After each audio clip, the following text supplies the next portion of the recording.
Hey everyone, and welcome back to the channel where we explore Bible stories with heart and clarity. Today, we're diving into a story that often surprises people because it asks about one of the Bible's biggest heroes, Elijah, and a moment when even he ran out of courage. Now, you might remember Elijah from some of his greatest hits. I mean, this is the guy who faced down 450 prophets of Baal on Mount Carmel. He called down fire from heaven. It was a mic-drop moment in biblical history.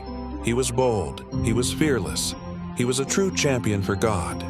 You'd think nothing could shake this man. But right after this incredible victory, something happened. Queen Jezebel, a powerful and ruthless woman, heard about what Elijah had done. She sent him a message. "By this time tomorrow you'll be dead, just like those prophets you killed." And what did Elijah do? Did he stand tall? Did he challenge her? No, he ran. He ran for his life. He journeyed for a day into the wilderness, sat down under a lonely juniper tree and just collapsed. He was so utterly exhausted, so completely terrified that he prayed, "Lord, I've had enough. Take my life. I'm no better than my ancestors." Think about that for a moment.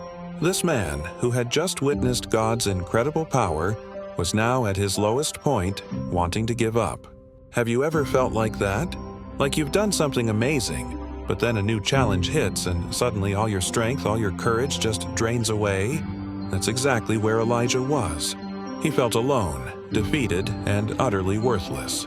But God didn't leave him there. As Elijah slept, an angel woke him, offering him fresh bread and a jar of water. "Get up and eat," the angel said, "for the journey is too much for you." And Elijah ate, slept, and ate again. Strengthened by this divine provision, he traveled for 40 days and 40 nights to Horeb, the mountain of God. There he found a cave and spent the night. And the word of the Lord came to him asking, "What are you doing here, Elijah?" Elijah poured out his heart, his fear, his feeling of being the only one left. Then God told him to stand on the mountain. A mighty wind tore through, but God was not in the wind. An earthquake shook the ground, but God was not in the earthquake. A fire blazed, but God was not in the fire. And then, after the fire, came a gentle whisper, a still, small voice. And when Elijah heard it, he pulled his cloak over his face because he knew it was God. In that moment of quiet, God reassured him. He wasn't alone.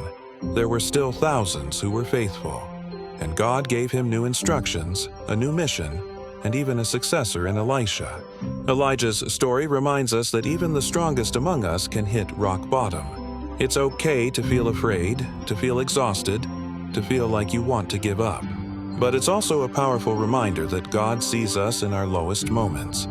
He doesn't abandon us.